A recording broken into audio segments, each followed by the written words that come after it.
Hello friends, आज हम एक और टॉपिक डिस्कस कर रहे हैं पॉलिटिकल साइंस का।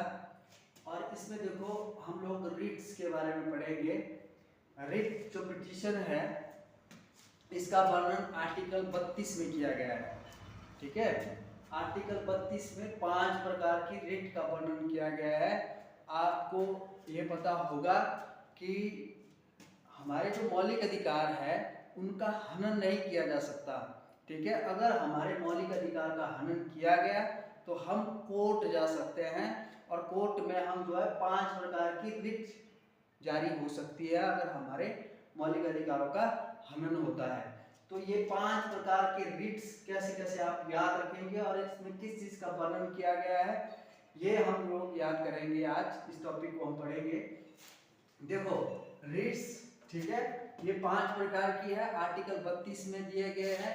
इसीलिए जो है डॉक्टर भीमराव अंबेडकर ने आर्टिकल 32 को संविधान की आत्मा कहा है क्योंकि इसी में ही ये प्रोविजन किया गया है कि जो हमारे मौलिक अधिकार है वो जो है बात योग्य है। ठीक है, उसको जो है न्यायालय में जारी लागू किया जा सकता है, न्यायालय में उसके प्रति रिट जारी की जा सकती है। इसके अलावा जो हमारे नीति निर्देशक सिद्धांत है या फिर हमारे जो है मौलिक कर्तव्य है उन वो जो है बात योग्य नहीं है, उनको लेकर के हम न्यायालय में रिट जारी नहीं कर सकते। ये सिर्फ और सिर्फ जो है वो मौलिक अधिकारों को लेकर के ही रिट जारी की जा सकती है और इसका वर्णन आर्टिकल 32 में किया गया है। ठीक है, तो देखो सबसे पहले हमारे पास आता है हैबियस कॉर्पस। हैबियस कॉर्पस का मतलब है बंदी प्रत्यक्षीकरण।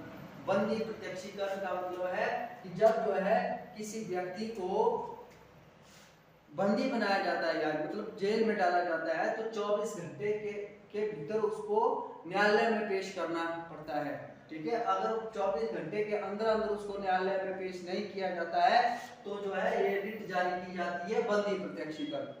ठीक है, तो आपको ये याद रखना है हैबियस, इसमें क्या कहा गया है हैबी, तो मतलब बंदी बनाया जाता है, उसके ऊपर केस किया जाता है किसी के ऊपर तो हैवी केस हो जाता है, बंदी बनाया जाता है उसको एक हिसाब से। तो उसको जो है 24 घंटे से ज्यादा नहीं उसको जो है जेल में रखा जा सकता है, नहीं तो वो बंदी प्रत्यक्षीकरण जो है रिट जारी होगी, है ना। और दूसरा जो है हम दूसरी रिट जो जारी की जा सकती है उसको बोलता है मैंडमस। मैंडमस का मतलब है परमादेश। परमादेश का मतलब है कि हम जो इस आदेश इसमें आ रहा है परमादेश, परमादेश। ठीक है, जब कोई कर्मचारी या कोई व्यक्ति अपने कार्य का निर्वहन ढंग से नहीं करे, खास तौर पर वो व्यक्ति जो किसी सरकारी पद पर है वो अगर अपने कार्य का निर्वहन ठीक ढंग से नहीं करता, अपने कार्य को नहीं करता तो उसके ऊपर ये जो है मैंडमस रिट जारी की जाती है, परमादेश। उसको आदेश दिया जाता है कि आपको ये कार्य करना है, आपकी ये ड्यूटी है। ठीक है, तो ये दूसरी रिट है परमादेश। अब देखो तीसरी रिट आती है प्रोहिबिशन। इसको प्रोहिबिशन कहते हैं, प्रतिषेध, प्रतिषेध। ठीक है, अगर इसमें देखो ये उत्प्रेक्षण है और प्रतिषेध है, इसमें थोड़ा सा कंफ्यूजन रहता है स्टूडेंट्स को। प्रोहिबिशन मतलब प्रतिषेध, प्रतिषेध तब जारी किया जाता है, ये दोनों रिट जो है न्यायालय के द्वारा जारी की जाती है। ठीक है, प्रतिषेध तब जारी किया जाता है निर्णय आने से पहले। ठीक है, कब जारी किया जाता है, निर्णय आने से पहले। ठीक है, आने से पहले ये रिट जारी होती है। और ये रिट उत्प्रेक्षण जो है निर्णय के बाद जारी होती है।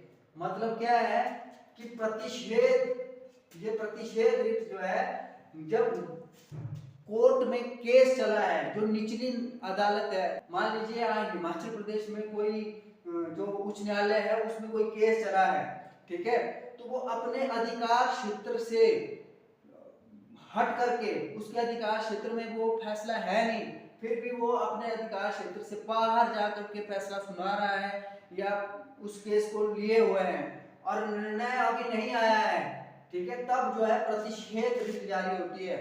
लेकिन इस सेशरी में उत्प्रेक्षण में क्या होता है कि निर्णय आने के बाद, मान लीजिए निर्णय आ गया, उसके बाद जैसे सुप्रीम कोर्ट, हाई कोर्ट में जो है कोई केस चला है किसी व्यक्ति का, और उस पर निर्णय आ गया है और वो संतुष्ट नहीं है कि निर्णय ठीक नहीं आया है, ठीक है, तो वो रिट जारी कर सकता है। अब उसको रिट जारी करने का अधिकार है, वो सुप्रीम कोर्ट जा सकता है हाई कोर्ट के फैसले के खिलाफ। तो वो किस रिट के अकॉर्डिंग जा सकता है? उत्प्रेक्षण रिट के अकॉर्डिंग जा सकता है, ठीक है। उसके बाद आता है क्यो ब्रोंटो, अधिकार भिक्षा। अगर कोई व्यक्ति अपने अधिकार क्षेत्र से बाहर जाकर के कार्य करता है, मान लीजिए कि कोई व्यक्ति जो है कार्य जो है उसका एसडीएम का कार्य है और कार्य वो कर रहा है डीसी का, तो वो अपने अधिकार क्षेत्र से बाहर का कार्य कर रहा है, ठीक है, तो ऐसे वो कार्य नहीं कर सकता। उसको जो अधिकार संविधान में दिए गए हैं वो उसी कार्य को करेगा, उससे बाहर जाकर के वो कार्य नहीं करेगा। अगर वो करेगा ऐसे कार्य तो उसको लेकर के एक रिट जारी होगी जिसको बोलते हैं अधिकार भिक्षा क्यो ब्रोंटो, ठीक है। इस प्रकार से 5 प्रकार की रिट का वर्णन भारतीय संविधान में किया गया है आर्टिकल 32 में, ठीक है। इसीलिए जो है मौलिक अधिकार वाद योग्य है, हम कोर्ट में जा सकते हैं। ये थी 5 प्रकार की रिट जिनको आज हमने पढ़ा, ठीक है। इनको याद रखना है आपको। मैंडेमस, एच से है हैबियस कॉर्पस, एम से है मैंडेमस, पी से है प्रोहिबिशन, सी से है सेशनरी और क्यो से है क्यो ब्रोंटो, ठीक है। और हिंदी में पढ़ते हैं इसको बंदी प्रत्यक्षीकरण, इसको पढ़ते हैं परमादेश, प्रतिषेध, उत्प्रेक्षण, अधिकार भिक्षा। इस प्रकार से 5 प्रकार की रिट है। आज के लिए ये टॉपिक इतना ही। धन्यवाद।